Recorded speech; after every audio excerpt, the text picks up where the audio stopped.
Talim kita hari ini Zikir Hizbul Anfas atau Zikir Nafas bab 2.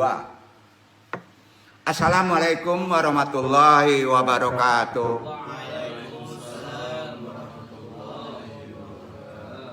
Bismillahirrahmanirrahim. A'udzubillahi minasyaitonirrajim. Bismillahirrahmanirrahim. Kepada diri jazakumullah khairan katsira. Innal hamdalillah nahmaduhu wa nasta'inuhu wa nastaghfiruhu wa na'udzubillahi min syururi anfusina wa min sayyiati a'malina. Man yahdihillahu fala mudhillalah wa man yudhlil fala hadiyalah. Asyhadu an la ilaha illallah wahdahu la syarikalah wa asyhadu anna Muhammadan abduhu wa rasuluh nabi badah. Talim tanpa selawat kurang bagus ya, harus ada selawat dan doa. Berdoa kita lurus niat langsung ya karena waktu mepet.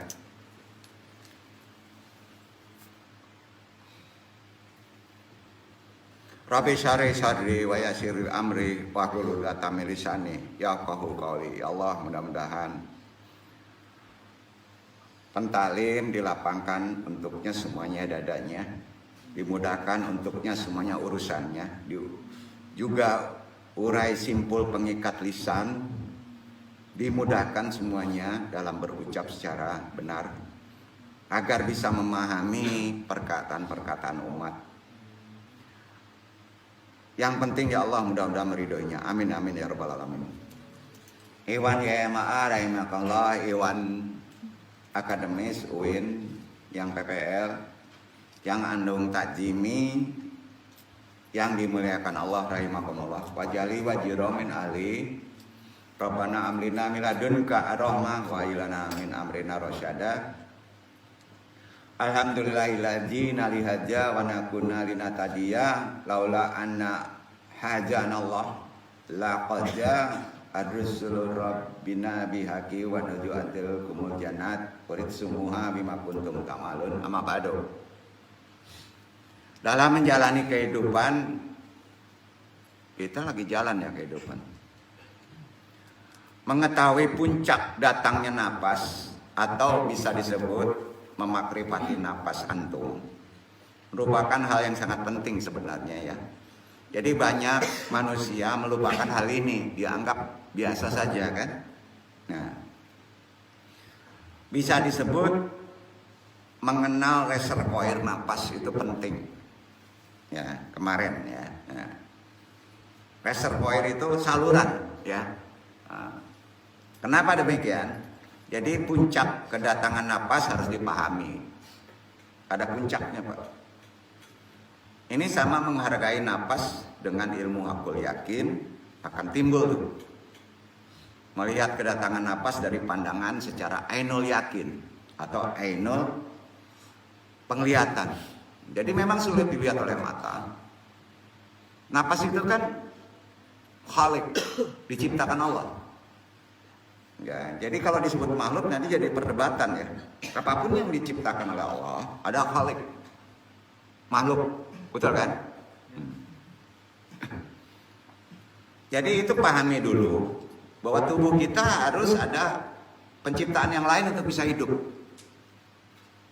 Sepakat, sepakat ya. Itu ilmunya ainul yakin. Nama tarbiyahnya mutu qoblan tamutu. Itu hadis.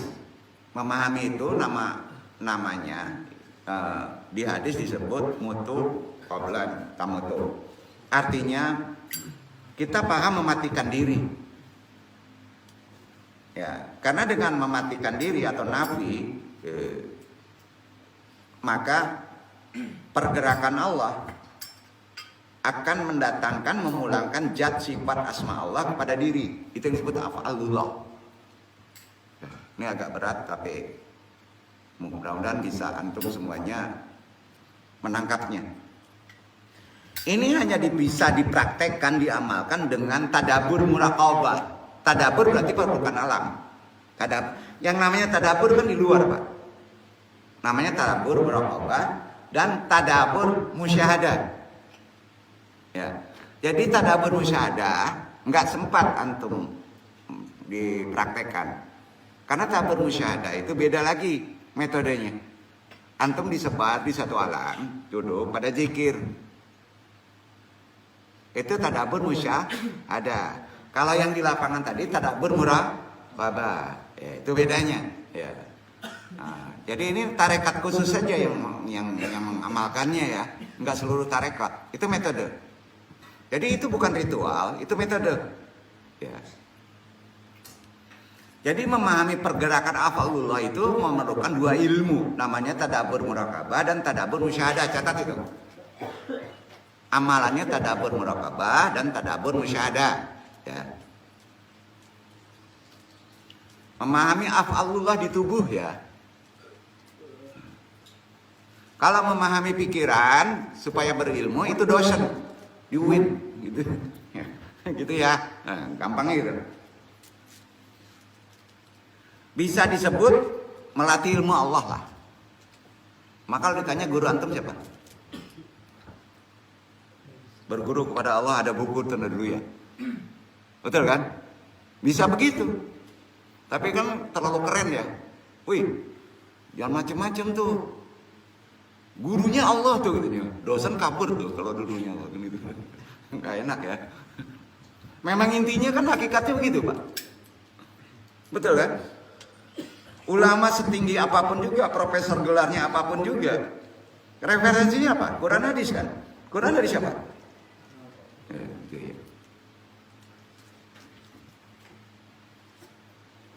Kalau dalam ilmu ini ya, ilmu ma'rifat disebutnya, catat itu ya, untuk memahami af'alullah pada diri, kalimat syahadah atau syuhud. Makrifat menyebutnya gitu. Jadi kalau antum ngelihat buku-buku apa yang disebut kalimat syahadah, syuhud, itu mempelajari af'al Allah pada tubuh. Paham ya? Ah, itu makrifat, ya. Kalau dalam zikir, nama ilmunya apa tadi? Tadabbur muraqabah dan tadabbur musyahadah, ya. Itu tarekat namanya. Jadi ada perbedaan. Jadi antum nanti kalau ditanya, apa yang didapat? Dua ilmu, tapi tidak dijabarkan semuanya. Penekanannya hanya pada di ilmu tarekat untuk memahami af'alullah, yaitu tadabbur muraqabah. Karena waktu juga kita tidak bisa sampai kepada ilmu tadabbur musyahadah, ya. Kalau dalam ilmu ma'rifat, memahami af'alullah pada diri disebut apa tadi? Kalimat syahadah atau syuhud. Arti syuhud kudrat, kuasa, iradat, berkehendak, ilmu, hayat, hidup. Pernah dengar sifat 20? Ah, itu dia. Ah, itu tuh. Kalau bahasa daerahnya namanya sifat 20. Itu ma'rifat, memahami af'alullah pada tubuh. Betul ya? Jadi poinnya harus tahu dulu.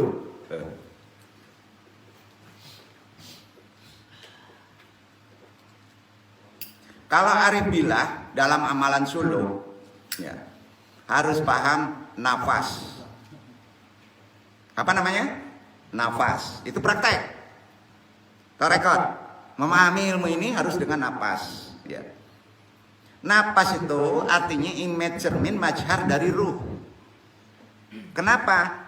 Karena kembaran dari ruh apa? Korinnya ruh apa? Nah, nafas. Korinnya tubuh apa? Korin, ya kan? Nah, teman kan? Tidak kuciptakan jin manusia, tidak kuciptakan manusia tanpa ada korinnya. Ada di Quran kan? Termasuk Nabi kan? Tapi Nabi bisa mengislamkan. Antum ngelihat korin aja antum nggak bisa. Gimana mengislamin? Ayo, karena antum nggak bisa ngelihat, karena antum nggak bisa memahaminya, kena korin terus.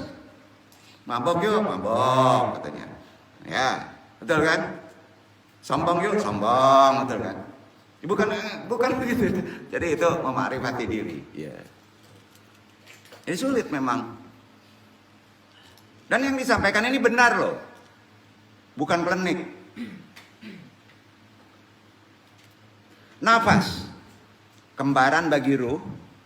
Kalau jiwa, kembarannya korin, gitu aja. Ya kan? Itu sebabnya yang namanya roh, hakikatnya napas dan korin. penjabarannya terpecah di syariat, tidak seluruhnya, harus buka lapisan. Termasuk di alam ini. Seumpama ruh ibarat kapal. Iktibar. Jadi ruh itu kapal. Maka napas bagaikan ombak. Wah, gitu. Ketangkap gak nih?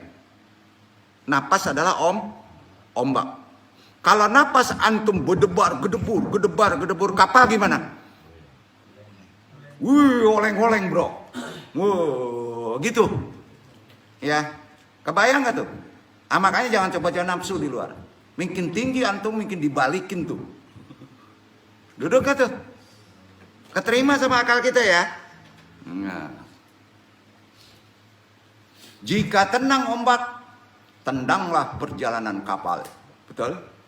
Maka ikuti. Tarik. Pelan-pelan bro. Tarik. Gimana nih? Belum apa-apa udah bocor kan? Iya kan? Itu kan perlu diamalkan di lapangan. Belum baca Quran loh. Itu ini Kori yang ngajarin Quran nggak tahu ilmu ini, ngaco nanti ngajarin anak-anak nih. Mana dia? Hah? Kan susah juga kan, capek andong ini. Wah banyak murid tapi yang spesifikasi nggak nongol. Kan capek. Ya, nggak apa-apa lah, bagi-bagi nanti terangin aja mantum semuanya. Ya. Kan sebelum baca Quran diterangin dulu tajwidnya ya. Nggak very well kan? Betul kan? Ya. Tahu antum nggak kalau duduk nih zaman-zaman dulu, lepas dulu, ya dari Baghdad sampai Madinah dikejar kalau ngaji kayak gini loh. Ulama dulu merangkak dia, mana susah, ya ini dipaksa pula lagi, ya. Kok jadi promosi ini enggak ya? Jangan. Ya Allah ampuni ya, bukan sombong, ya. Antum hanya memberi motivasi ke antum supaya hati-hati dengan napas antum. Ya. Tanya. Ruh itu kan kembarannya napas, harus satu paket. Ruh ada, napas gak ada, hidup gak ruh? Namanya apa? Mayat. Betul kan? Namanya mayat. Jadi jika tenang ombak, tenanglah perjalanan kapal. Bisa disebut kalau tenang napas kita, maka tenang pula kehidupan kita. Masuk akal? Masuk. Begitu juga ruh. Jika napas seorang hamba tenang, maka antum akan bisa memberi kesan, memahami ruh antum. Tidak menutup. Antum paham tuh. Masalah ruh sulit dipahami. Hanya sedikit manusia tahu. Jadi Allah memberi petunjuk ini. Hanya sedikit antum dikasih tahu sama Quran.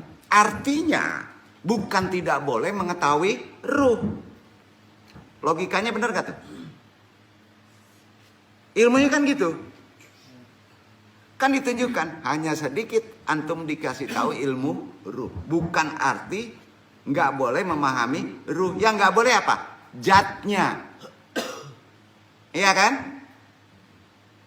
Kalau antum mampu memahami ruh dengan petunjuk yang benar, ada sandaran Al-Quran, boleh nggak digali sedalam-dalamnya? Jawabannya boleh. Hati-hati ada ulama ngomong gitu, jangan ngaji ruh sasek. Nah, kan susah tuh.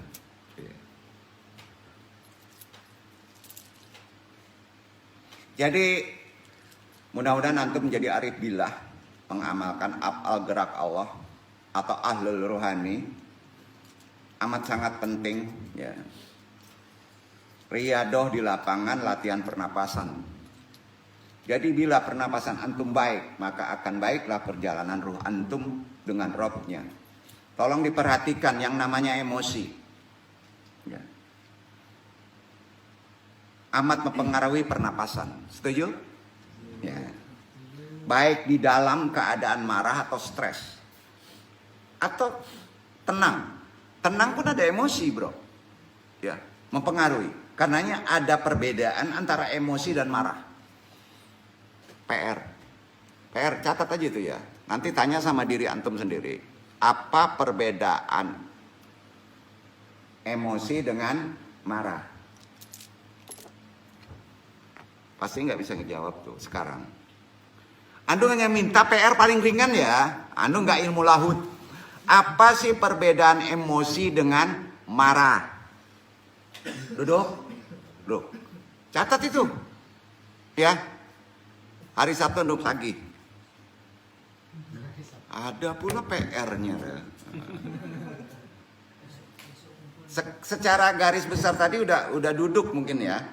Apa emosi, apa marah. Kalau orang sekarang emosi marah sama aja ya? Nah, enggak, beda jauh.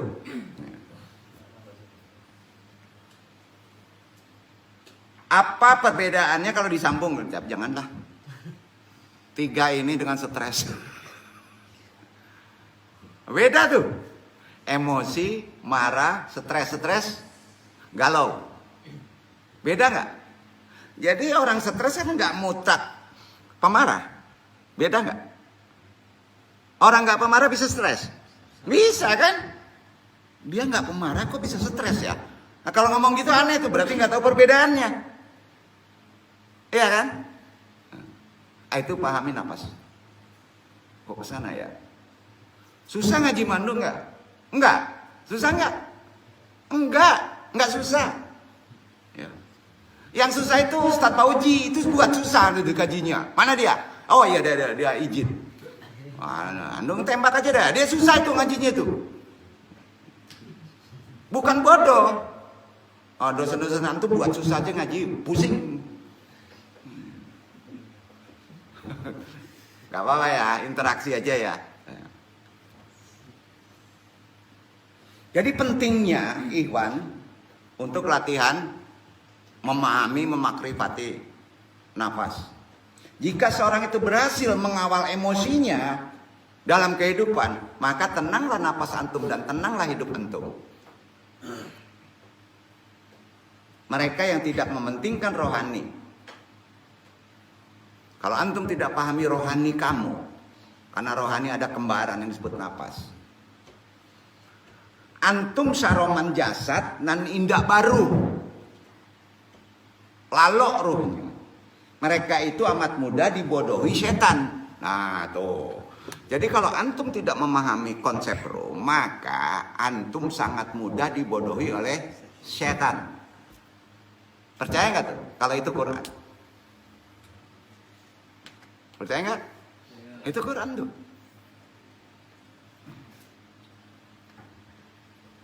Umumnya orang bodoh itu bukan tidak berilmu ya.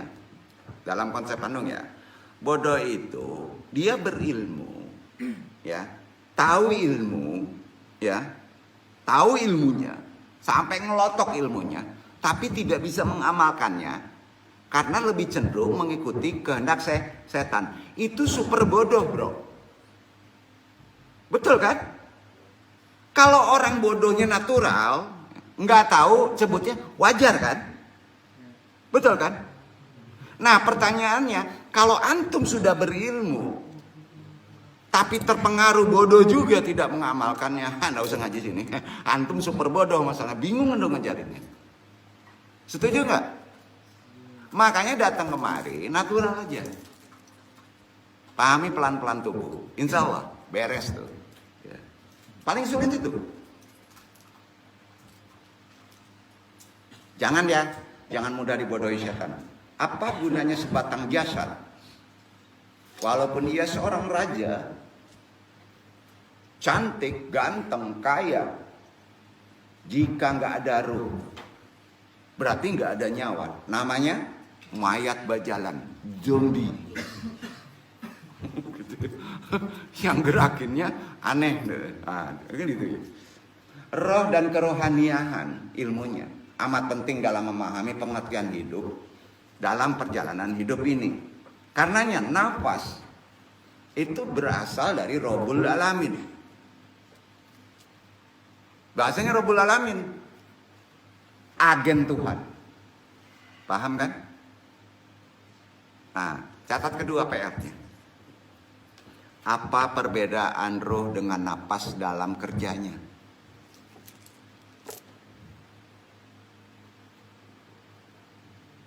Udah duduk? Dalam kerjanya ya, pada tubuh. Sabtu taruh sini ya. Nanti itu referensi Andung ke dekan. Ya, dekannya takutnya nggak ngerti juga kan. Dua. Ya. Hati-hati. Semua jawaban tidak bisa seragam. Tergantung karakter antum. Jadi kalau ada yang merasa pintar nunjukin jawabannya ini, ketahuan di sini. Itu karakter orang. Paham nggak tuh? Jadi itu memang tergantung dengan kebersihan antum. Ya, duduk ya.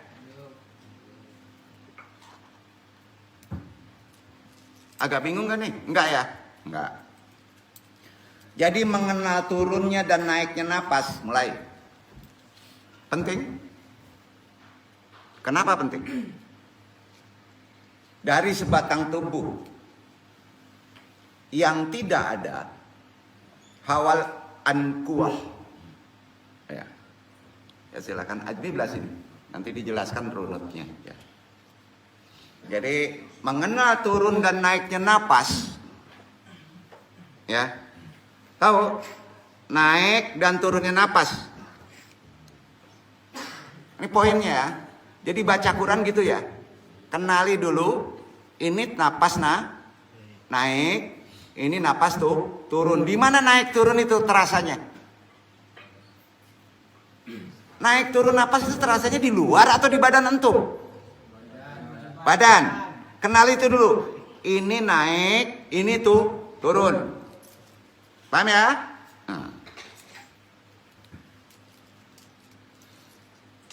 Dari sebatang tubuh yang sifat tubuh tuh hawal dan kuwah, itu Quran. Hawal dan kuwah. Bagaimana ratusan ribu bahkan jutaan makhluk menerima napas turun, napas naik dengan secara sistematis dan secara teratur tanpa ada gangguan.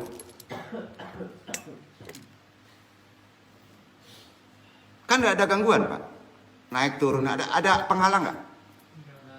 Ada penghalang, kecuali di sumbe itu menghalangnya badan awal namanya be. Ketua dicekik, ya. Kalau biasa kayak gini,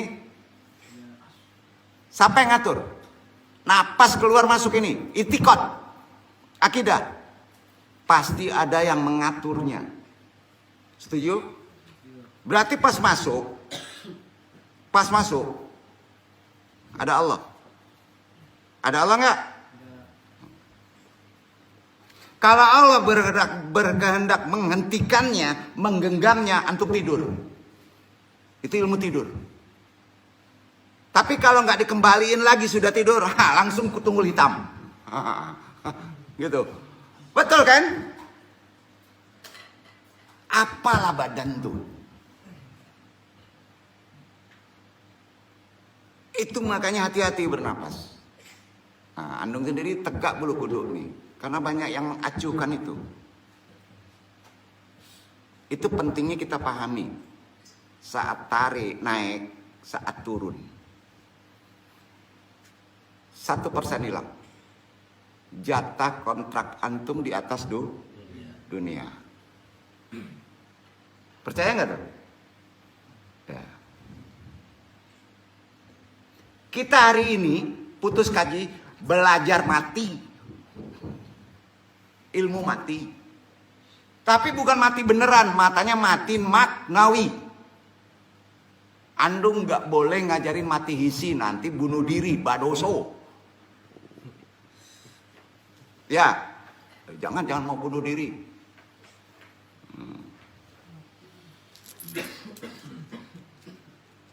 Jadi sistematik kan, nggak ada gangguan kan, dan tidak kehilangan satu napas pun. Yang terkendala dalam jutaan tahun. Berarti kalau antum membunuh, sama dengan membunuh orang yang banyak. Karena itu hak Allah. Ya. Sampai ada nggak kita boleh campur tangan dengan napas? Boleh. Hak antum. Caranya bukan dihentikan. Diatur naik dan turunnya. Supaya apa? Sesuai dengan kehendak Allah. Duduk gak deh? Ya. Makanya bunuh diri adalah dosa besar. Kecuali jika sampai ajal maut seseorang itu dengan takdir napas dan usia hayatnya, tidak ada wewenang antum. Karena napas adalah sumber kehidupan, udah tahu. Tanpa napas hancurlah kehidupan, udah tahu. Napas adalah al-hayat yang datang dari Rabb. Napas adalah rahasia Allah, disebut sirullah. Catat, napas itu rahasia Allah, disebut zikirnya sirullah. Jadi kalau antum berzikir sirullah, harus paham masuknya napas dan keluarnya napas. Duduk. Duduk. Semua tarekat ngajarin itu. Ya itu sebabnya dalam olah napas pasti ada amalan zikir sir di lapangan. Dengan begitu wajib apa? Beradab seperti membaca Quran. Ada wudhu, ada tahara, ada ta'awud. Paham Ikhwan ya? Nah, bukan ilmu kaleng-kaleng di sini. Ada adab, ada guru. Jangan dulu jadi guru. Kalau antum ngajarin orang Quran, ada 2 gurunya, bingung nggak tuh murid? Bingung ya? Kecuali adabnya sudah diputus. Kali itu udah diputus, tap. Bukan tombak untuk debus, bro. Adabnya putus, tap. Silakan masuk antum. Mau ngajarin antum belau silakan. Gitu. Semua perguruan kayak gitu kalau terkait dengan anfas. Nah ini silabusnya harus tahu ya. Itu lebih intelektual dari UIN loh.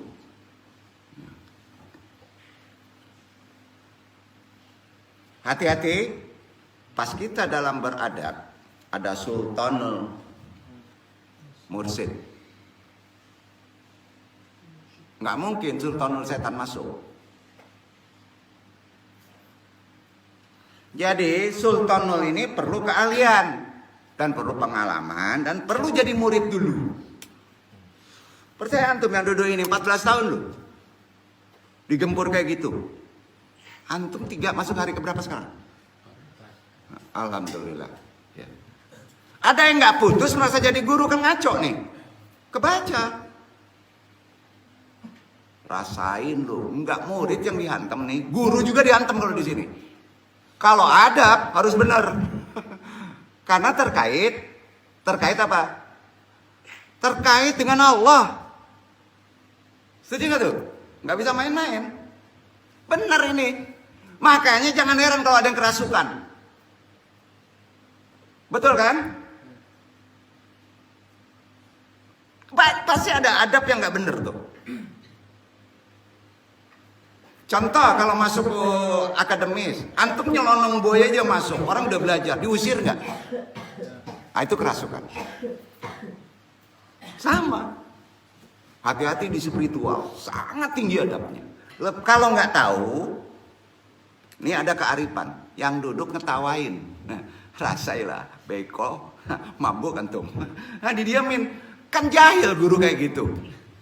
Enak gak dikasih tahu kayak gini? Ayo. Untuk kebaikan kita nggak? Jadi akui ongra itu dulu. Kenapa disilang? Bukan untuk nusuk antum. Kan pola berpikirnya aneh. Itu kunci. Dan itu ada kajinya, ada dasar ilmunya. Setelah dibuka.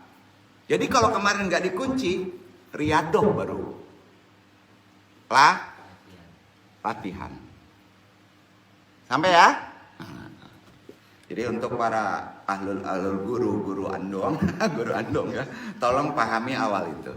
Ya, pahami. Nanti antum pun akan ngajarin orang ya.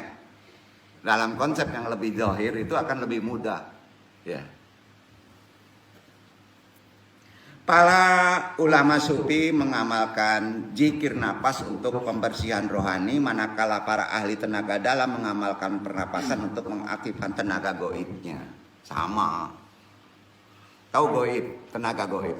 Tenaga yang tidak terlihat oleh mata kepala indera. Karena arti goib itu bukan tidak ada. Arti goib itu adalah apa? Nah, ya, betul. Kalau menyebut goib itu nggak ada, antum jangan kuliah di UIN. Kare mana kaji? Goib itu ada, tapi tidak terjangkau oleh mata awak. Ya, makanya pahami dengan iman. Kalau goib dipahami dengan mata, namanya apa? Streaming feed, setting. Nggak keluar juga nih kuntilanak. Kita buat supaya kuntilanak keluar. Ketahuan juga. Ketahuan deh. Ya. Betul kan? Ya. Kemana ngaji nih ya? Enggak, wawasan antum semua ya, jangan wawasannya antum takutin nanti wawasannya garin untuk sholat, enggak mau gitu. Antum pas kalaupun di masjid berkecimpung, antum harus tahu, ingat di masjid itu bukan manusia zahir aja yang nongol. Antum ajarin mau nggak? Antum jadi imam, nggak ada makmum tapi antum jadi imam. Pas naik seperti wal antum, waladolin amin, kabur antum. Gimana? Itu bisa itu. Nggak percaya ya. Yang di sini udah kepraktekin, tanya betul, betul. Kepraktek di sini. Dan itu bukan hal yang aneh. Nyata itu.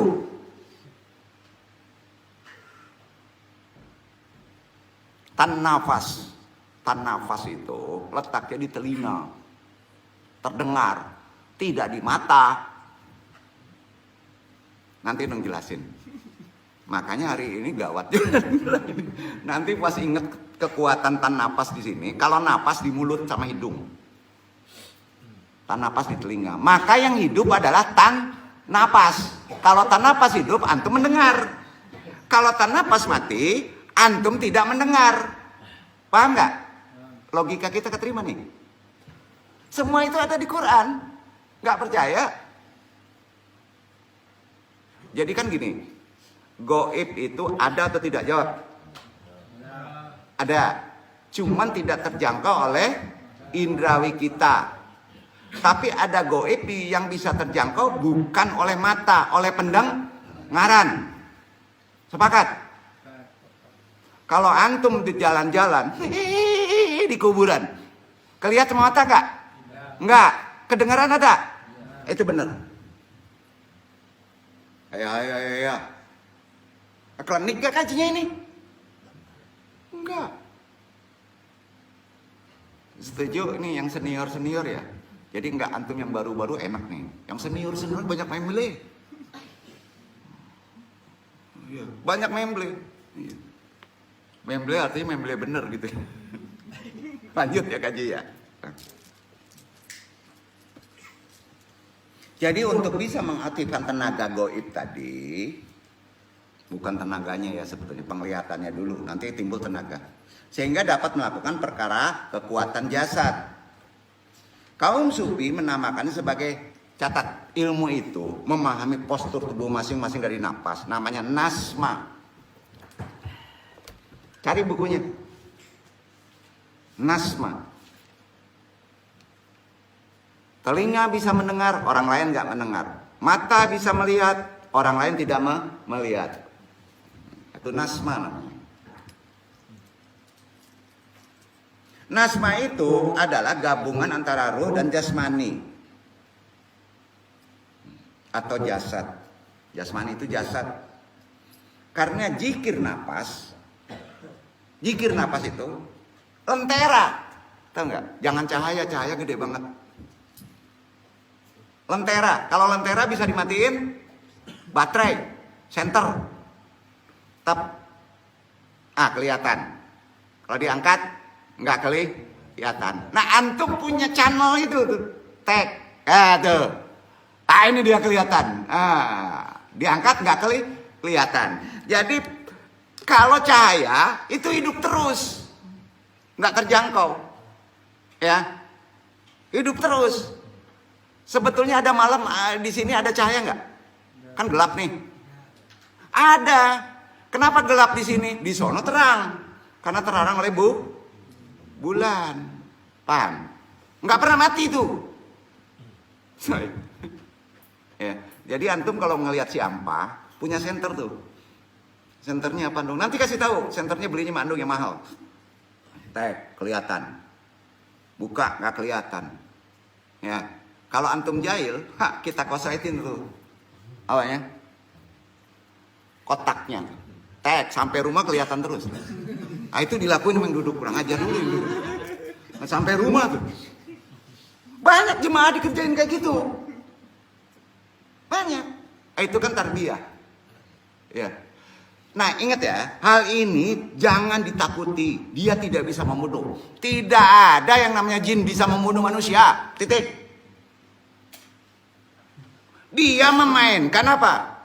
Memainkan apa? Kebodohan kita, rasa takut. Jadi kalau besok melihat kelihatan terbuka nasma antum, terjang. Buru dia. Ini takut sama gituan, ngaco ini, takut mau ular. Duduk gak tuh? Ya antum tiap hari tuh. Makanya jangan diajak gelut. Jangan duel.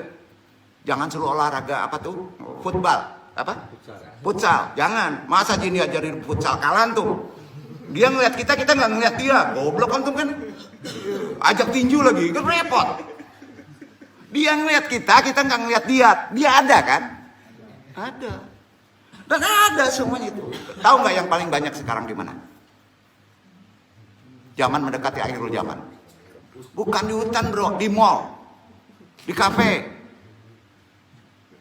Itu paling banyak. Karena dia udah standar yang di mall itu jadi jin. Maka dia happy ya. Betul kan? Nah antum ini natural. Belajar agama, ya pahami itu konsepnya. Dengan ilmu pernapasan tadi. Karena itu unsur menghidupkan nasma tadi.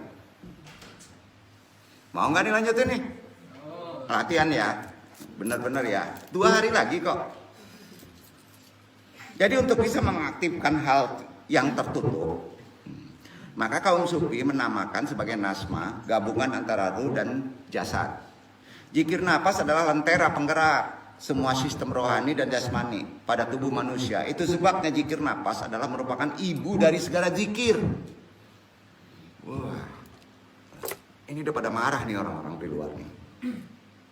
Jadi zikir nafas itu umul zikir. Umul Quran, Fatihah. Antum bisa zikir karena ada nafas kan? Ibu dari zikir, umul zikir yang mempunyai banyak keistimewaan, yaitu mampu membersihkan segala kotoran luar dan rohani kita. Karena itu nafas ini ada pecahannya, caranya, uraiannya, rangkaiannya sendiri. Pecahan zikir nafas itu pertama catat. Pecahan zikir nafas itu pertama catat, namanya zikir nufus. Kedua, zikir tan nafas. Ketiga, zikir anfas. Ngulang. Pecahan zikir napas itu ada 3. 1 zikir nufus, 2 zikir tan nafas, 3 zikir anfas. Semuanya berkaitan satu sama lain. Bermula mengumpul pada nafas. Namanya nafas ango. Karenanya anfas hidup. Anfas itu nufus. Nufus itu rahasia. Arti nufus itu rahasia. Gini. Anfas itu bahasa Arabnya. Nafas itu anfas. Paham ya? Nah, paham kan nih? Ya. Napas itu anfas namanya. Hidupnya napas atau hidupnya anfas karena nufus. Hidupnya nufus karena sirullah. Rahasia Allah. Tangkap? Anfas dan tanapas itu satu perkara yang tidak terlihat oleh indrawi, disebut gaib. Yang wujud tanpanya dapat dirasakan dan tak boleh dilihat seperti juga napas. Jadi napas imani aja. Karena ngelihat napas nggak bisa kan? Tapi ada kan? Nah, oke. Napas ini tidak akan sempurna, napas antum nggak akan sempurna kalau tidak paham ilmu ini.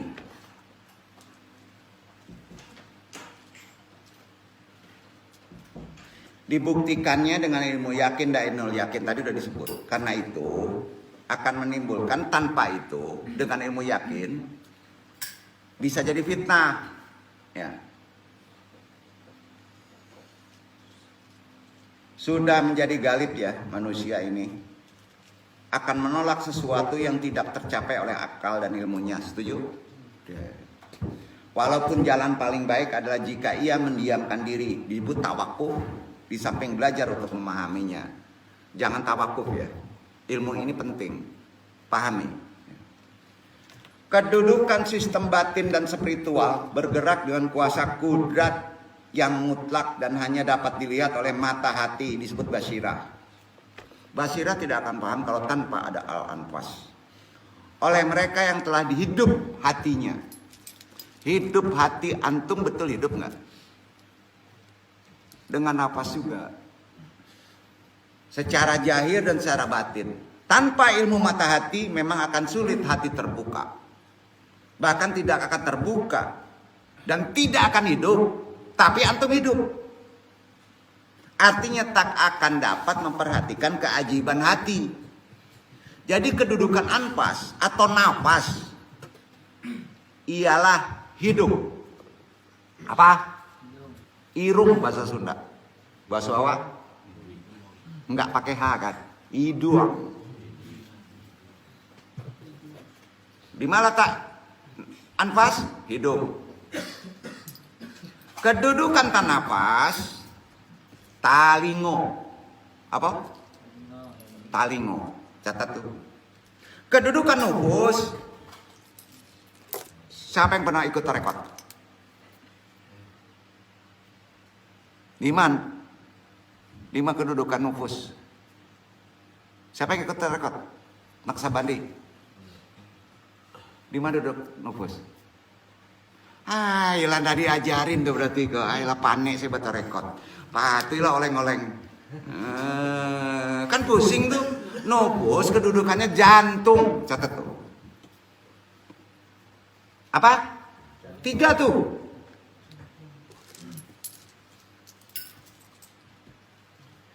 Sedangkan nafas 5. Hidung jo mulut.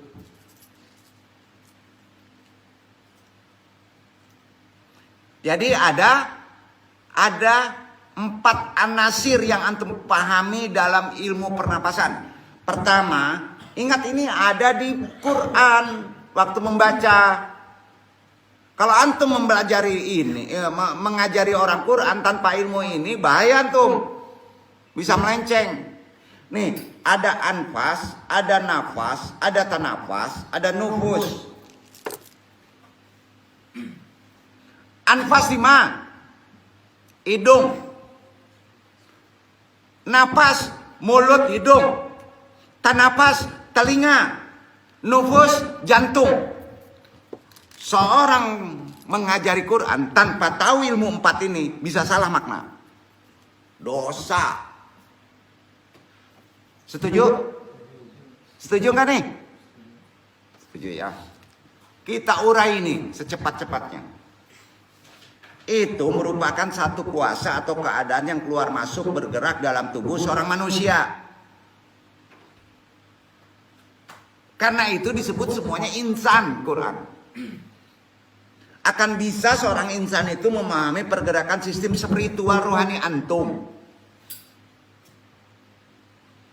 Karena itu ilmu geraknya tadi kepada yang 4 sumber tadi itu disebut tadabur muraqabah di lapangan. Nah, pas di lapangan ilmu gerak napasnya akan timbul, dapat mengenal kehadiran. Tahu nggak kehadiran? Itu disebut orang lama hadiran. Pernah dengar hadiran? Kalau hadiran itu negatif, tubuh antum negatif. Di situ perlunya guru, bersihkan. Dia harus dihadirkan supaya jangan mengganggu kehidupan antum. Jangan salahin setan aja dong, bro. Ini sebentar mudah salahin setan.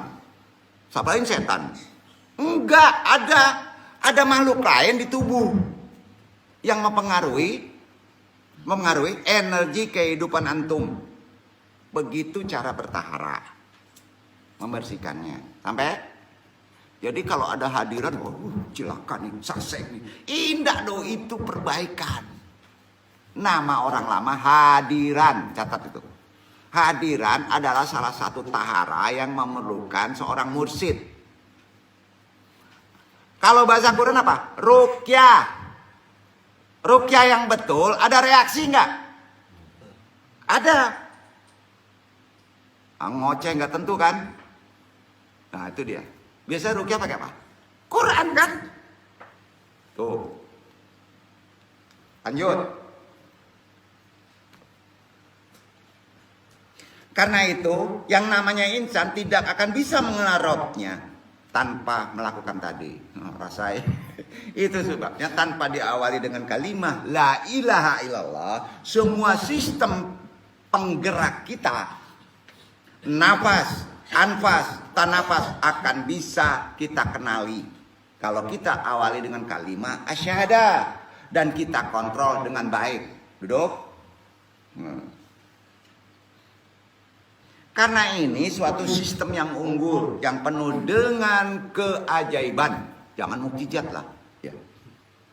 Karenanya tanafas bergeraknya di mana? Ini kan ada yang masuk nih. Cuit, masuk sini. Itu yang bergerak apa? Yang masuk ke telinga apa? Namanya? Tanafas. Kan ada yang gerak getaran tuh. Namanya tanafas. Bisa dilihat mata nggak? Nggak. Acuitnya besok diganti ke mata loh. Rasain. Gimana? Lari antum. Antum tuh yakin antum tuh lebih cenderung di sini. Itu makomat paling besar. Di mata. Pada tingkatan kedua sama telinga. Kalau antum sudah ingat 3. Ini hidup. Hati antum hidup. Maka antum hakul yakin. Duduk betul. Seyakin-yakinnya akan berbeda. Ini baru di sini aja udah percaya. Ade ngaco ini. Ngelihat Mbah YouTube ya bingung dah. Tadi bener, ntar hoak. Kan hoak ya. Iya percaya di sini doang. Orang yang udah matang 3 aja hidup hatinya tahu. Set. Bohong. Mau nggak kayak gitu? Baca cewek tahu tuh. Ini nggak bener nih. Ini mainan gua nih. Nah itu napas mainannya. Kepekaan namanya. Insya Allah akan hidup. Hidup hati antum. Jadi napas bergerak di telinga, nupus bergerak di jantung, anfas bergerak di hidung, dan napas bergerak di mulut. Catat satu-satu. Ya. Ulang. Napas bergerak di telinga, namanya tanafas. Nupus bekerja di jantung, anfas bergerak di hidung. Anfas itu napas. Napas juga sama dengan anfas, tapi bergeraknya di mulut. Jadi akfa, bahasa Qurannya akfa, itu apa? Yang di mulut, buangnya nafas. Akfa, Itu nafas. Kalau yang di hidung anfas. Ya, yang bergerak di hidung anfas. Nah. Keempat unsur ini ada pada tubuh antum, pahami. Napaslah yang mampu dirasa dan disentuh dan mudah dipahami. Kenapa? Napas kan? Bisa dipegang nggak? Bisa. Napas letaknya di mana? Napas. Di mulut. Bisa dipahami? Bisa dipegang? Bisa. Karena ada pembentukan. Datang kamu ya. Pegang tuh. Hati-hati. Di antara keempat tadi, napaslah yang mampu bisa dirasakan, disentuh, dan mudah diyakini kalau kita membicarakannya. Karena setiap orang boleh merasakan dengan perasaan jahir. Letaknya pada nafas, bukan anfas ya. Bukan ya. Bukan tenapas. Itu beda tempatnya, bukan nufus. Dalam bab kedua risalah hari ini membicarakan zikir nafas saja. Aduh, berkeringetan dong nih. Sudah jelas sama antum semuanya, insya Allah secara garis besar, bahwa nafas adalah sumber utama dalam memahami kehidupan hati dan jasad. Memahaminya, menguasainya akan membawa seorang insan itu pada kebahagiaan hidup insya Allah. Karenanya nafas saluran penting bagi kita untuk meneruskan hidup di atas bumi ini. Kalau ada jasad tanpa napas, tidak berguna jasad ini. Ada roh, tapi tidak ada napas, tidak akan bermanfaat roh itu pada jasad antum. Ya kan? Jadi pemahaman mudahnya begini. Mudahnya nih. Napas secara bahasa orang sekarang ya disebut angin. Angin kan? Ya. Kalau udah ngomong angin, Iwan Aidil gampang deh. Napas itu angin. Yang keluar masuk dari lubang hidung itu dan mulut adalah angin, kan itu ya. Kan gampang tuh. Dari luar tubuh ke dalam tubuh adalah angin. Kebanyakan angin masuk angin. Warna angin kerok badan merah, gitu. Bingung tuh. Udah salah itu. Iya kan? Warna angin nggak ada yang tahu, merah katanya. Buktinya ada, kerok aja badan kalau masuk angin merah dia kan. Ilmu apa tuh? Kayak gitu. Kalau menurut pengertian sains beda. Yang masuk yang keluar itu apa? Sains. Orang akademis. Apa? Itu lebih tinggi lagi, itu kimia. Udah terlalu tinggi nih. Udara. Betul kan? Sains udara. Spesifikasi dari ilmu tadi adalah O2. Keluarnya CO2. Waktunya ada 2:30 stop. Paham nggak? Jangan lanjutkan. Karena volume CO2 nggak bisa disedot lagi. Antum harus masuk ke rumah. Itu harus ada gerak. Paham? Ya kan? Makanya kalau ngambil obat, antum ngambil obat jangan siang. Antum merusak tanaman. Klorofil O2-nya ya, rusak. Dia lagi hidup, nyedot. Nggak sama dengan kita. Ngambil obat malam, racun di tumbuhan keluar. Yang ada klorofil, tau nggak? Zat hijau untuk tubuh. Jadi kalau misalnya UB bengek, ambil apa? Ambil daun sirsak, umpamo kanker, siang hari, enggak antum. Makan sampah antum. Paham nggak? Jadi ambilnya ditanam di tepi kuburan. Madok ke kaco, kaya kan namanya apa? Sirih kaco, kan itu dah. Sudah itu kalau dapet jam 2 balik malam, tengah malam itu ditambah-tambah. Pokoknya malam ambilnya. Karena Alasannya apa? Ilmunya. Pohon itu sedang mengeluarkan racun. Jadi kurang daya CO2. Paham gak nih? Apapun obatnya ada di tanaman. Tapi ngambilnya harus tahu. Kalau antum main ranggui hendak langsung diabe ange daun. Kalua langsung gatahnya putih. Habis. Sampah namanya. Jadi harus jauh dari tangkai itu. Batang ambil. Tap. Ya. Sudah tutup juga plastik. Supaya jangan keluar. Paham tak? Sudah itu indah langsung dijamu. Habis klorofil. Harus masih ada hijau. Ya. Caranya bahas supaya kariang. Tutup kain. Tidak boleh dicuci. Menghilangkan kumannya bah. Tutup kain gosok. Ini tidak hilang hijaunya tuh. Paham tak? Bare ya gue herbal ya. Tibun Nawawi itu. Oh indah pati siang hari. Dijamu sampai kering. Sama makan saroan tuh. Tidak ada faedahnya.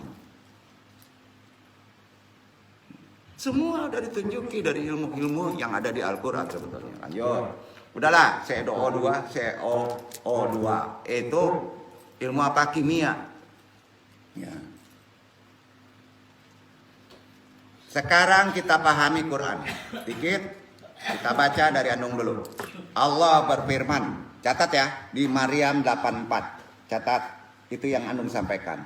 Quran surat Maryam 84. Fala tajal alaihim innama na'udzu lahum ada. Maka janganlah engkau tergesa-gesa memintakan ajab bagi mereka. Sesungguhnya kami hanyalah bisa menghitung dengan teliti datangnya siksaan untuk mereka. Kira-kira tafsirnya begini ayat Maryam 84 gini. Ya Allah izinkan Anung tafsirkan. Maka janganlah kamu tergesa-gesa terhadap mereka untuk mendatangkan ajab buat mereka. Karena sesungguhnya kami hanya menghitung-hitung saja hari-hari atau napas-napas mereka. Betul kan? Nah, dengan perhitungan yang teliti hingga tiba saatnya ajab mereka. Ada hitungannya bro. Allah juga berfirman di Quran surat Al-Qiyamah surat kedua 26 catat. Terkait Al-Anfas. Terkait tadabur muraqabah. Kala ija balagati tarraqqiyah. Sekali-kali tidak ada. Sekali-kali tidak apabila nyawa telah sampai di kerongkongan. Maka antum tidak ada napas. Betul? Juga Allah berfirman di Hud 106 dibaca ikhwan. Gantianlah. Surat ketiga. Hud ayat 106.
لما جاء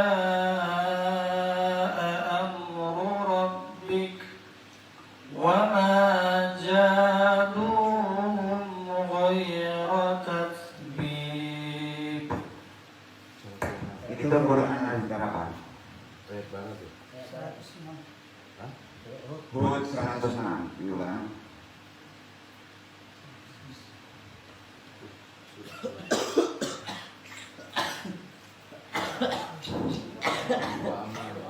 فأما الذين شقوا ففي النار لهم فيها زفير وشهيق.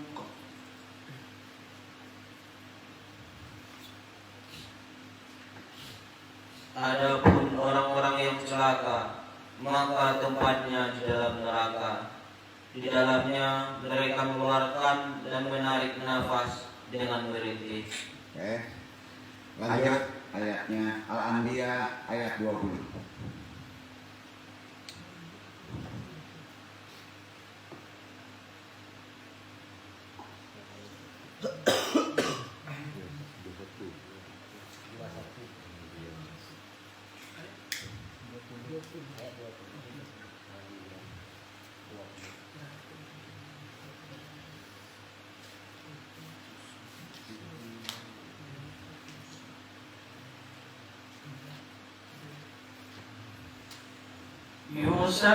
يسبحون الليل والنهار لا يفترون.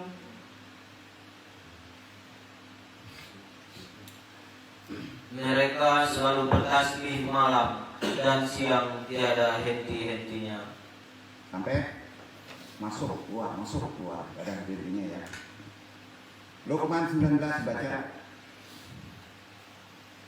ayat selanjutnya.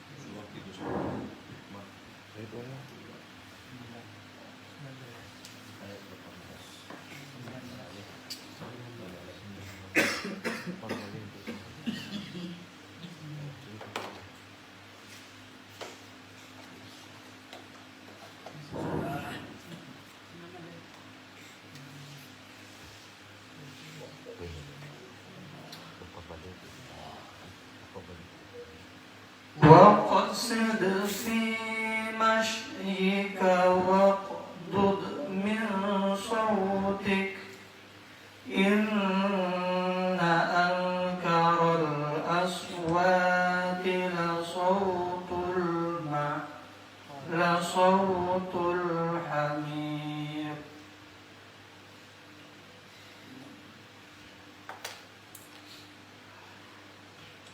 Dan sederhanalah kamu dalam berjalan, dan lunakkanlah suaramu. Sesungguhnya seburuk-buruk suara ialah suara keledai. Letaknya di mana tuh? Mulut apa? Nafas apa antus? Pas membuang ya. Hah, ya. Kalau dalam riyadhah lepas habis. Gunanya nanti kamu bisa mengontrol sendiri mulut kamu. Sampai mulut itu awal dari dihisab, letak dosa.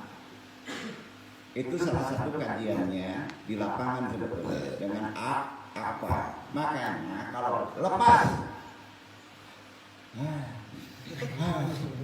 minum dulu dari buang habis nyimpan. Tapi kok baca video kan? Teriak juga kan? Duduk nggak tuh?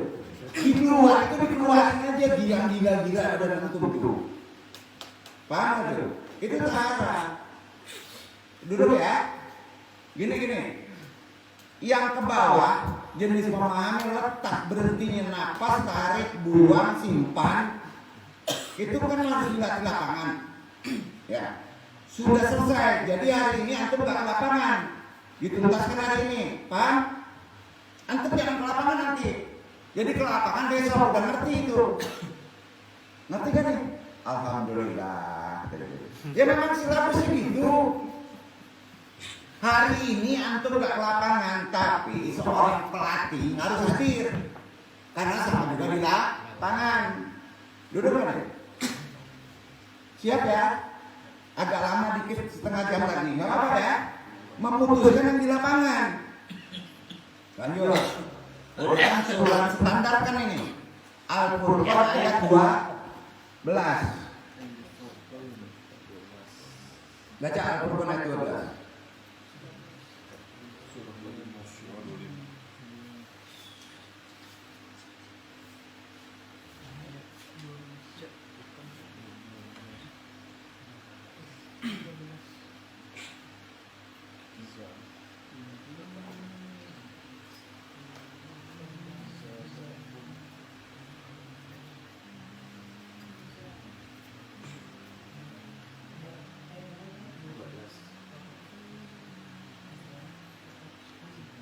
إذا رأتهم من مكان بعيد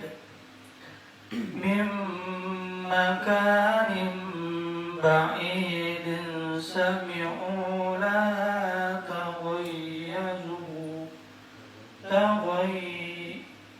تغيظا وزفيرا.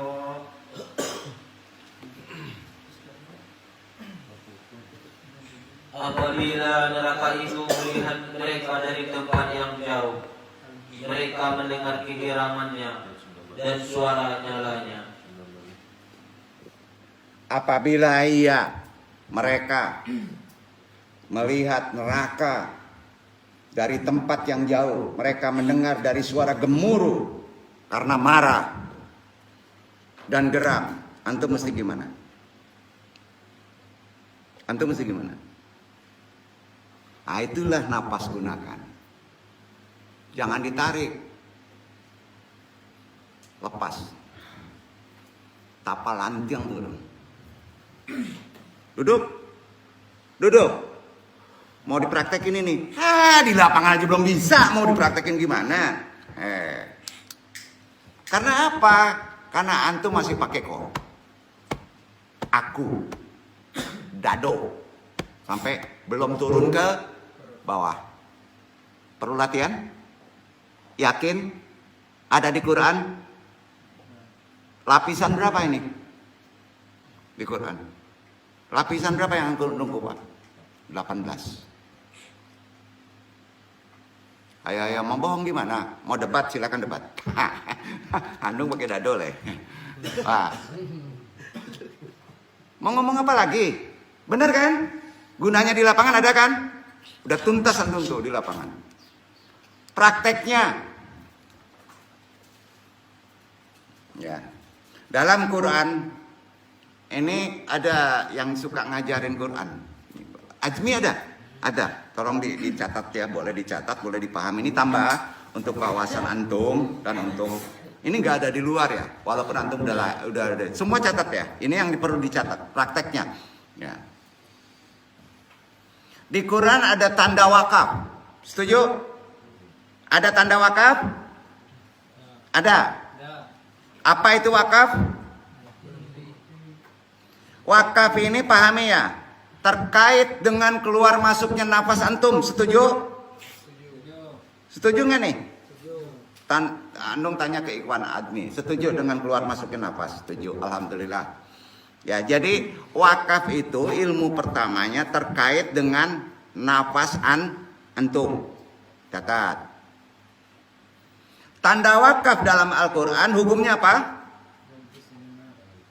Bukan sunnah, wajib dipahami seorang muslim. Hukumnya wajib. Beruntung Ikhwan Azmi udah paham. Antum? Udah ngerti ilmu wakaf? Karebana dong, nggak mau tahu. Wajib hukumnya. Karena supaya membaca ayat suci Al-Quran, ngerti adabnya. Duduk ya. Tadi centang perenang adabnya itu. Jujur aja. Walaupun antum kuliah di UIN. Jadi dasar itu dulu baca Quran. Guna bisa menjadi benar dan terbukti Quran itu sebagai petunjuk. Dan di situ ada pahala, ada hidayah, ada barokah. Mau nggak dengan membuka Quran? Penting kuncinya adab. Kalau kita berbicara ilmu wakaf, kalau ditinjau dari segi bahasa, wakaf, wawkaf, memiliki makna apa?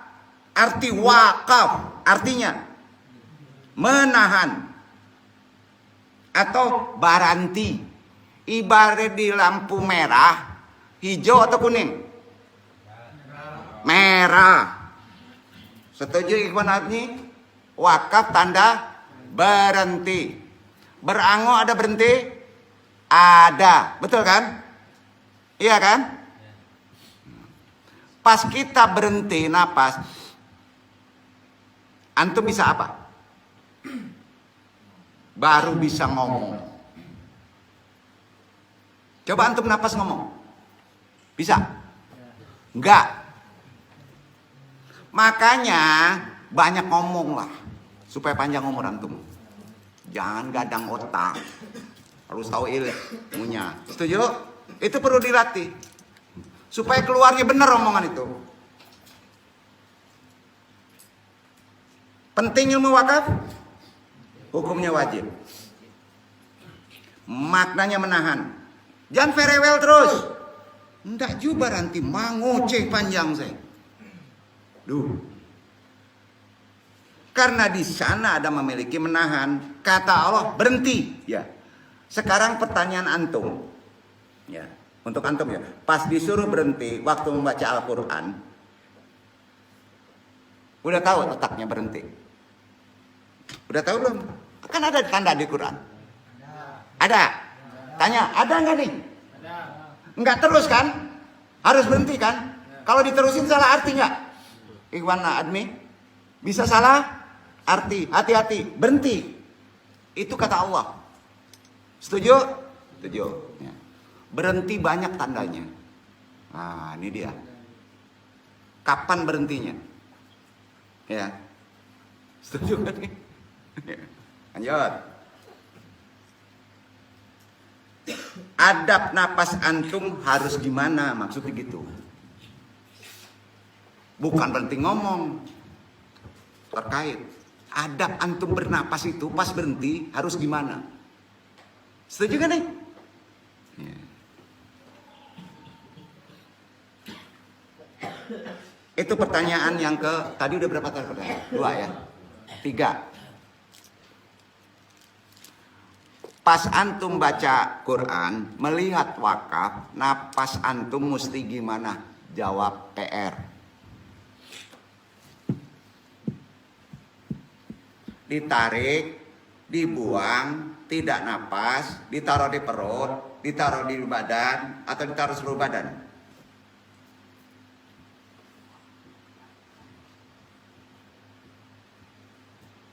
Bisa jawab nggak? Enggak ya? Nah, itu PR aja lah ya. PR dulu. Karena kalau dikasih tahu semua besok nggak pada ngaji. Itu dia. Ya. Nggak ada ini di Ustadz Pak Uji nggak ada ilmunya ini, nggak ada.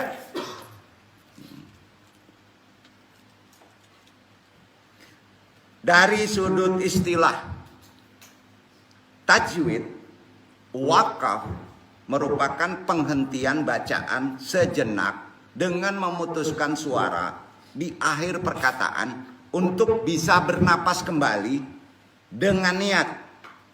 Niat hidupkan. Pertanyaan ini Iwan apa? Azmi kan banyak ngajarin anak-anak. Diajarin niat pas berhenti suruh niat, diajarin nggak? Nggak ya? Belum ya? Naikin ya? Niatnya apa? Ya. Jadi kalau disuruh berhenti baca Quran, antum harus nimbulkan niat. Duduk nggak? Sampai. Ihdinas siratal mustaqim. Berhenti misalnya, ada wakafnya. Timbulkan dalam hati niat. Ya Allah, putus jembatan itu. Bisa aja kayak gitu. Sampai nggak? Ah, itu diajarin. niat yang very well aja dulu. So, niat yang sama aja dulu ya. Niatnya gini, samain aja dulu.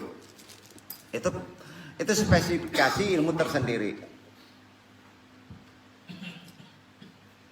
Pas berhenti pembacaan Al-Quran, ya, jelas adab antum kan berhenti. Setelah melihat tanda wakaf, ya, ada tajwidnya pula di situ. Niat yang mesti dibaca, sambung kembali bacaan. Itu catat. Sambung kembali bacaan.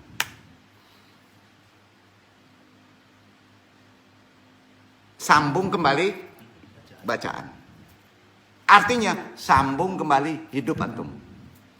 Panjang umur gak? Panjang umur? Paham nih nggak nih? Tolong diajarin sama Ivan Admi, sambung kembali bacaan. Maka anak itu tidak akan timbul suatu berpikir untuk cepat selesai. Itu sultan spiritualnya. Timbulkan niat, sambung kembali bacaan, gitu aja. Ada pertanyaan sampai sini? Ini udah ilmu di luar nih. Baca Qurannya dong besok. Niatkan pakai baca Qurannya besok. Tapi dalam hati itu sambung kembali, menyambung kembali.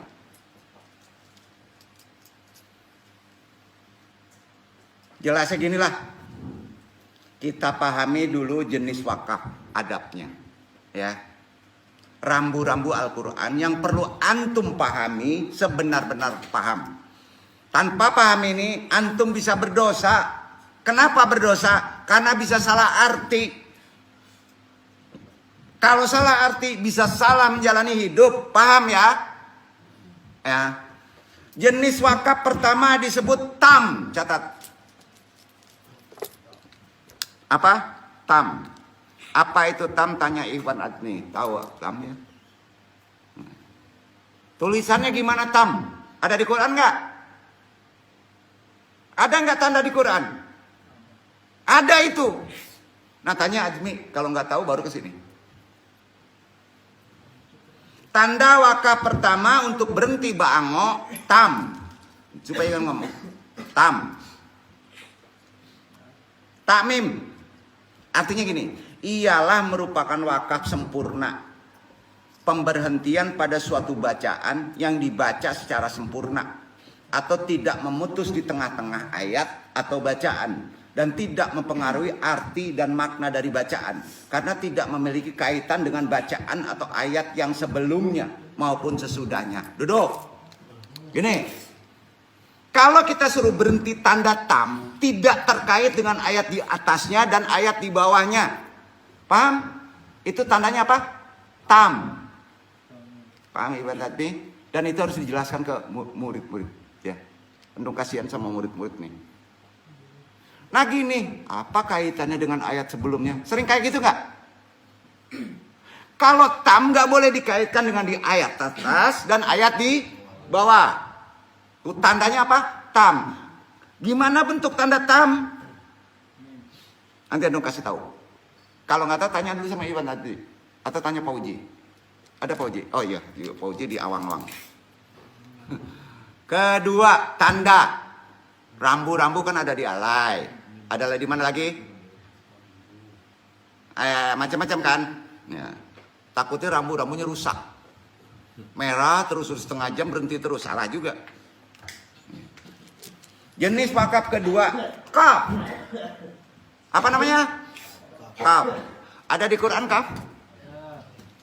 Ada di situ nggak kaf? Tanda kaf? Ada. Ada. Tam ada? Ada. Berarti Qurannya agak benar tuh. Ada Quran yang nggak ada tandanya, kacau lu nih. Makanya pakai Quran 18 barisnya. Wakaf kedua kaf. Tanda kedua kaf namanya. Artinya wakaf yang memadai yang pemberhentian pada suatu bacaan secara sempurna tidak memutuskan di tengah-tengah ayat atau bacaan, tetapi ayat tersebut berkaitan artinya dengan ayat sesudahnya. Duduk Kak. Arti maknanya tanda kaf itu berkaitan dengan ayat di atasnya. Duduknya tuh. Kalau tadi tam tidak terkait di atas, tidak terkait di bawah. Paham? Paham ya? Kan kita mesti ngerti arti di Quran itu. Itu tandanya apa? Kaf. Jadi kalau ditanya perbedaan tanda wakaf, tam dan kaf, udah tahu ya? Udah? Udah. Tanda ketiga. Nah ini di lapangan ada nih. Jurus pertama dengan jurus dua terkait, harus bisa disambung. Jurus ini nang tunggal alif nggak bisa disambung-sambung, umpamanya gitu. Duduk gak tuh? Paham ya? Paham. Nanti dijelaskan, itu lain lagi ceritanya. Wakaf ketiga Hasan, tandanya Hasan. Namanya Hasan. Ialah wakaf yang baik, yaitu berhenti pada sebuah bacaan atau kata yang sempurna, tidak mempengaruhi arti atau makna, akan tetapi bacaan tersebut mempunyai hubungan makna dengan kata setelahnya. Tahu nggak? Ngerti? Kalau tadi terkait dengan yang di atas, kalau Hasan terkait dengan yang di bawah. Paham? Itu tandanya apa? Hasan. Gimana bentuk tanda Hasan? Lihat di Quran, ada tanda Hasan? Enggak ada. Enggak ada itu. Itu tersendiri. Nanti anu kasih kode. Sampai. Jadi memahami arti Quran begitu tafsirnya. Itu maka tadi katanya, ada nggak belajar ilmu tafsir? Iya kan? Nah. Wakaf apa itu? Ketiga. Wakaf keempat. Qabih. Qabih. Qabih. Ada tandanya nggak? Nggak ada itu kayaknya. Artinya wakaf buruk, yaitu pemberhentian bacaan secara tidak sempurna atau penghentian bacaan di tengah-tengah ayat. Wakaf ini harus dihindari karena bacaan yang diwakafkan masih berkaitan lafaz dan maknanya dengan bacaan yang lain, sehingga arti dan ayat tersebut bisa rusak. Ngerti nggak nih? Ngerti kan? Ngerti Iwan Adwi? Tolong jelasin ya, karena waktu juga ya. Kelima,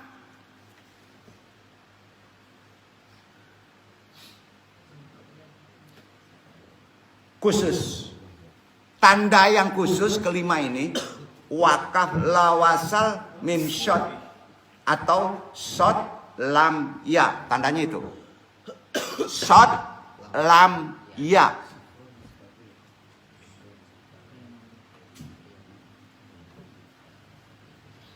Tulisan tandanya di wakaf itu, tandanya selalu ada di atas lam alif. Tam. Tandanya lam alif. Nama wakafnya wakaf wasal. Sifat wakaf baranti. Duduk ya.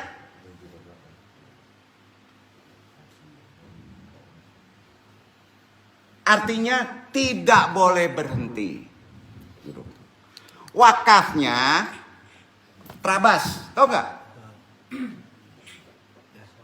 Tandanya lampunya hijau. Duduk.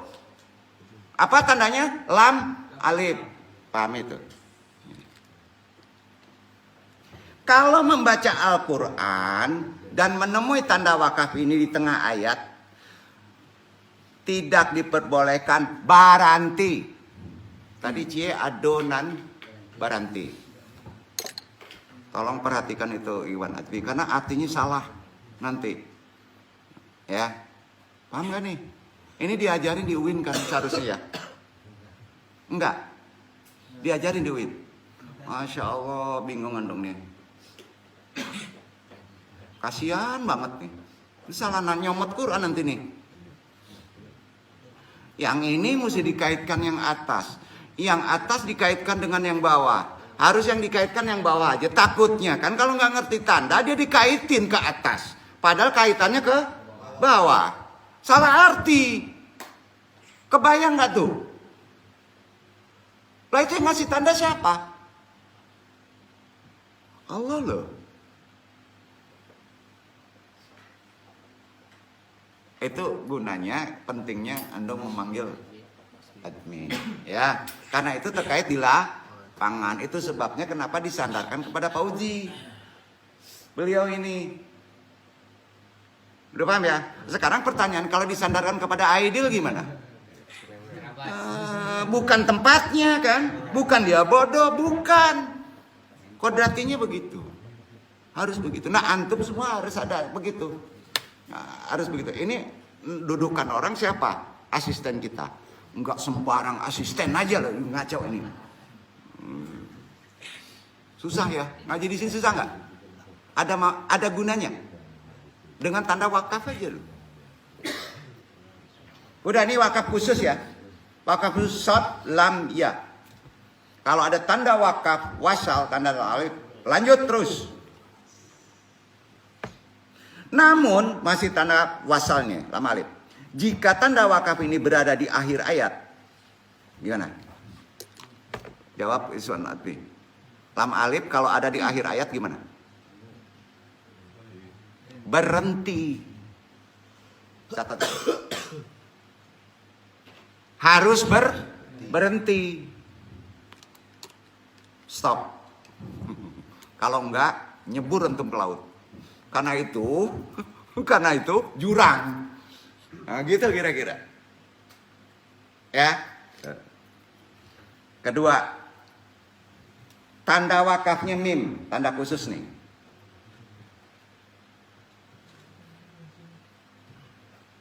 Disebut wakaf lazim. Mim itu, tanda mim itu kalau ada di Quran begini nih. Ya, paham ya? Itu namanya tanda lazim, berarti mengharuskan berhenti di akhir kalimat secara sempurna. Tanda mim sendiri memiliki kemiripan dengan tanda tajwid iqlab. Ya. Namun sangat jauh berbeda dengan fungsi dan maksudnya. Ini panjang ceritanya ini. Ini jelasin ini ya. Nanti khusus lah ya. Kalau ada mau mendalami ini memang ada khusus kaji ya. Nah, tanda mim berhenti pokoknya ya. Tapi di akhir kalimat tanda wakaf shot kan ada 3 tadi, shot lam ya. Nah, kalau yang pertama ditandai dengan wasal itu tandanya lam alif. Shot nggak ada tanda di situ. Makanya hati-hati kalau Quran yang asli itu ada tandanya pak. Ya, nah, shot. Namanya tanda shot itu wakaf murakas. Apa? Catat itu. Shot itu tanda wakaf murakas. Tandanya huruf shot. Ya. Memiliki arti bahwa lebih baik untuk tidak berhenti saat membacanya. Jangan berhenti. Namun diperbolehkan berhenti. Bingung nggak? Pilih mana?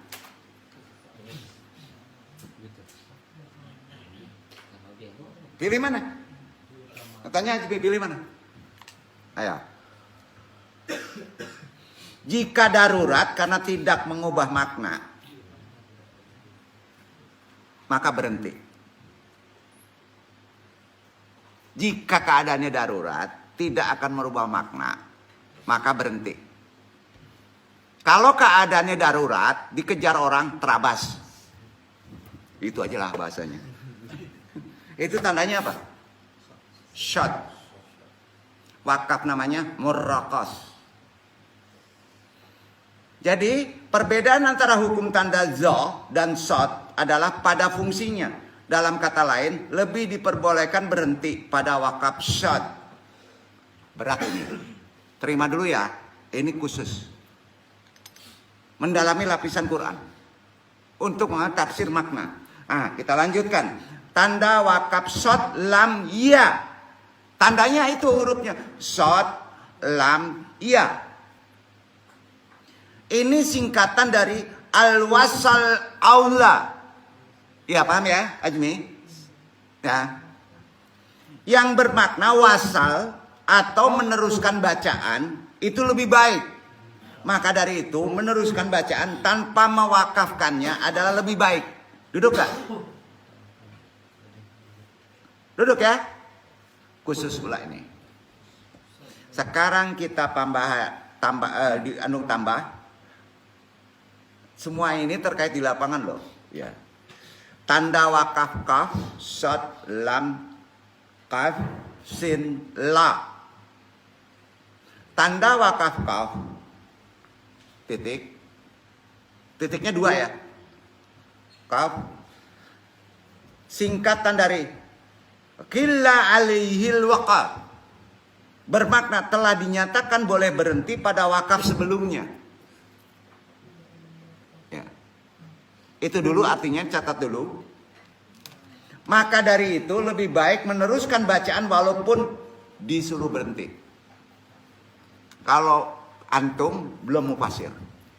Kalau antum sudah bekerja dengan pikiran, ya harus berhenti. Aduh, bingung nggak Ustadz Admi itu? Bingung nggak? Farewell aja semuanya, ngaco nih. Maaf apa ya, maaf. Ini ilmu penting untuk disampaikan. Keenam, tanda shad lam. Shad lam. Singkatan dari qad yushalu. Singkatannya. Qad yushalu.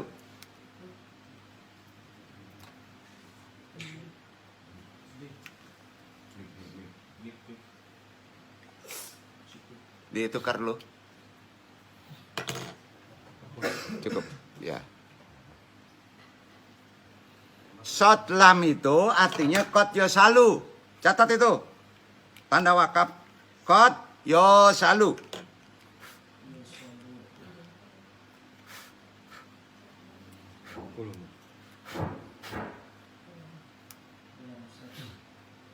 Bermakna kadangkala boleh diwasalkan.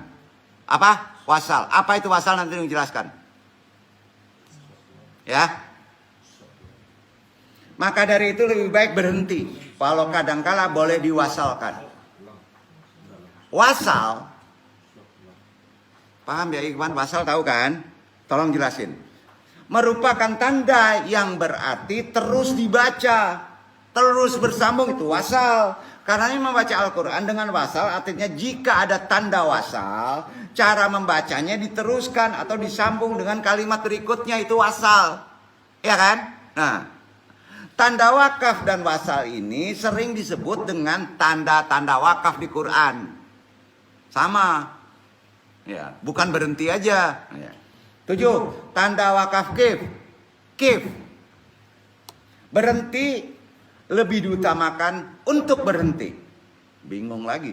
Tanda ini biasanya muncul pada kalimat yang biasanya pembaca akan meneruskan tanpa berhenti. Terima dulu tuh. 8. Tanda shin. Shin. Ada di Quran kan? Nah. Itu tanda sakto. Apa? Sakto. Menandakan berhenti seketika. Rem ngadada. Tanpa mengambil napas. Nggak ada ancang-ancang. Takajui. Nah, itu dia. Pembaca berhenti seketika tanpa mengambil napas, baru meneruskan bacaan. Sampai. Nggak usah pikir-pikir napas. Udah berhenti. Lanjut baca. Sampai ya. Farewell. Sekarang kita bahas tanda wakaf titik 3. Ada titik 3 kan? Nah, ya. Namanya wakaf dan to. Ya. Tanda wakafnya kaf. Hati-hati, ada beda. Merupakan singkatan dari katalik.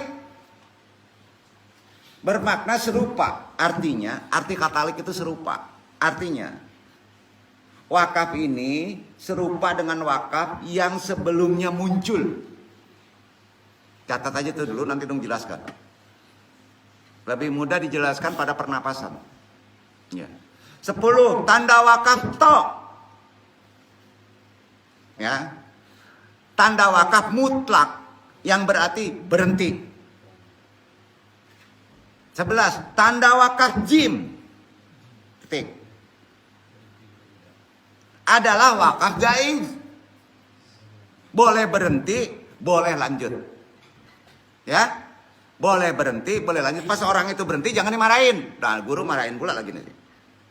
Boleh berhenti, boleh lanjut. Tandanya jim. Ya. Kenapa demikian nanti menjelaskan. Ke-12, tanda wakaf za. Titiknya 1. Tanda wakaf za. Lebih baik tidak berhenti. Farewell. Lanjut. Itu tadi. Kalau nggak ada tanda di Quran, kalau antum sudah latihan di lapangan dengan benar, antum tahu tanda itu. Terlihat oleh mata. Itu hebatnya Quran.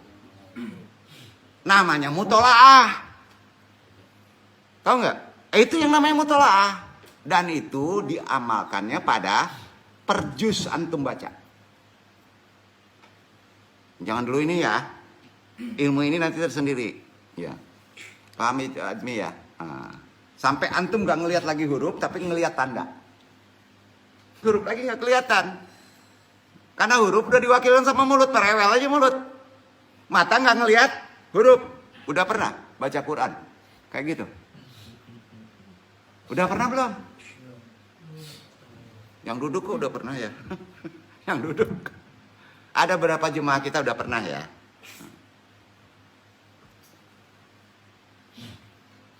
Selanjutnya tanda wakaf yang disebut tanda mengambil napas atau wakfah. Itu tandanya namanya wakfah. Catat itu. Tanda kita mau mengambil napas, jangan dulu baca, ambil dulu napas. Taruh, buang. Buang atau enggak? Tanya Azmi. Pas tarik, dibuang dulu enggak? Jangan. Langsung baca. Sampai baca. Kacau antum. Itu wakfah tandanya. Catat. Tanda ke-13 tuh. Itu perlu latihan. Atau saktoh tandanya. Kalau saktoh, ambil napasnya panjang. Kalau wakfah, ambil napasnya pendek. Paham? Ada tandanya itu. Nah, ke-14 titik 3. Wakfah muraqabah, wakfah ta'anuk, terikat. Wakfah ini biasanya akan muncul sebanyak 2 kali, di mana cara membacanya adalah harus berhenti di salah satu tanda tersebut. Jika sudah berhenti pada tanda pertama, tidak perlu berhenti pada tanda kedua terkait dengan tanda di depannya. Jelaskan Iwan Azmi ya. Jadi adab pembaca Al-Quran sama dengan adab waktu tadabur, olah napas di lapangan. Ya Iwan ya. Ketika membaca ayat suci Al-Quran, kita wajib memperhatikan adab-adab yang salah satunya memperhatikan tajwid serta tanda wakaf. Selain itu, adab membaca Al-Quran yang lainnya adalah yang perlu antum perhatikan di tadabur atau di olah pernapasan untuk bisa Quran adalah sebagai berikut. 1. Dalam keadaan suci. Catat. 2. Membaca dengan pelan tartil, tidak tergesa-gesa. 3. Baca dengan konsentrasi penuh, khusyuk. Gunakan semua indrawi. 4. Baguskan suara saat membaca Al-Quran. Ada kajian khusus untuk membaguskan suara. Siapa yang cadel? Siapa yang sulit baca? Siapa? Khusus Tibun Nabawi nanti di sini. Ya, itu kajiannya. Catat itu. 5. Dimulai dengan isti'adzah. Di sini kan pakai isti'adzah semuanya. Jangan dulu buka Quran. Isti'adzah untuk diri. Sepakat ya? 6. Perhatikan panjang tanda pendeknya pada wakaf, wasal, tajwid. 7. Perhatikan tajwid dan wakafnya. Sampai Jadi ada 7 adab yang mesti antum perhatikan, sama juga di lapangan. Semua puncak masalah hidup sebetulnya sudah ada di Quran dan tanda-tandanya. Tapi membacanya harus memerlukan olah nafas di lapangan. Sampai ya? Bukan melalui tekstual saja. Sekali lagi, teknik terapinya adalah yang perlu antum pahami dalam olah nafas untuk bisa antum memahami firman Allah sebagai petunjuk hidup. Jangan mengatur nafas. Eng. Jangan mengatur nafas. Eng. Itu ilmunya. Antum selama ini mengatur nafas. Ujungnya antum tidak bisa mengatur nafas. Kalau antum tidak bisa mengatur nafas, maka antum benar. Dalam Quran maupun dalam gerak lapangan. Nah, bingung. Itu besok ya. Sorry ya. Jangan mengatur nafas. Tapi selama masih latihan, atur aja nafas. Ikuti guru. Wabillahi taufiq hidayah. Mudah-mudahan bermanfaat. Silakan antum renungkan ini. Tidak perlu ke lapangan karena sudah sama di lapangan itu. Nah besok tinggal latihan apal 10 jurus saja ya. 10 jurus kalau nggak salah. Atau 11. Itu metode. Yang duduk yang jagonya. Kalau memaknai nafasnya, yang duduk itu memilih juga. Sama dengan antum. Ya. Baik, wassalamualaikum warahmatullahi wabarakatuh.